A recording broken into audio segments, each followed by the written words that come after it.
Well, Justin People, there's now a begging bowl going around to pay for this exhibit. The royalties from his books, and he's a Is going to be part of a great display. And while yeah, you're they there, exactly. Beautiful things, didn't you? Of Oh, royalties. someone made. Similar to your ironing board idea, Pam. Where do you write now? Do you have a? Well, I want to. Yeah, I will. Yes. No, but I mean, talking about his back. I want to consider. I don't think I can. Well, that hip bone got us wondering. Now, what's Yeah. the weirdest thing you or your other half have in your shed?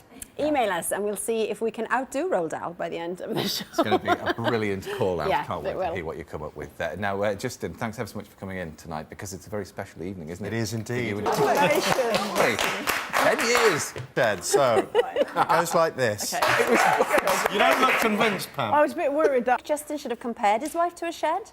Will he be... a rose. Going on to another love of your life. And when I got one, Yeah, that you should say that because you are going to love meeting your family. Jordan Shelley, he knows everything there is to know Yeah. about dogs. We are going to be spending some time with Jordan over the next few weeks because he's a dab hand with man's best friend. Helping Roxy. And you've got a very apt...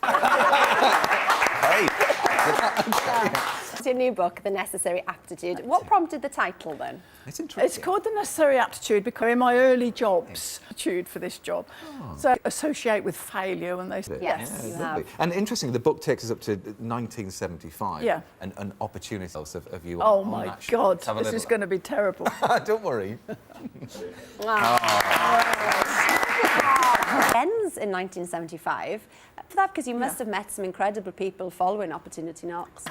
Yeah, I think the transition from a very ordinary sort of life, you know, it's about that journey from that same again. And I've noticed that with other their position where they were successful, and I think it's now gone. And so I feel Oregon, all those things that nobody would know, you know. Wonderful wordsmith that you are. Emails about people keeping weird things in their shed. Ashley from Leicester says, we have a pig's head preserved in a jar. I'm too afraid to move it.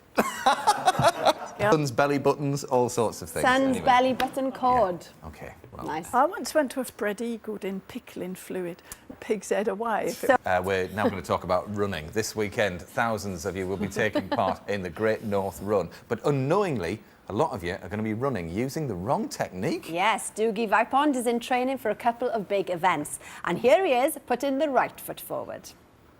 Toe heel or heel toe? You're heel toe, Yeah. I'm toe heel. We worked that out earlier. Yeah, OK, well, good luck to all of those that are taking part in the Great North Run. Just a little bit further, South Park Hill Estate in Sheffield was built in the late 50s as a way of dealing with the acute housing shortages. But after years in the doldrums, Park Hill is on the up. And local boy, Roy Hattersley, who was there at the start, has been back for a look.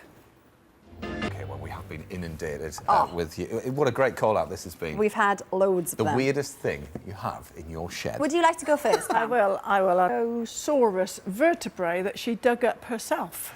That's, I think, Don's head. Yeah, I think top that's- it, yeah. My dad has a cockpit, front section, and wings of a buccaneer. That's Wow. It's got an aircraft hangar in the back garden.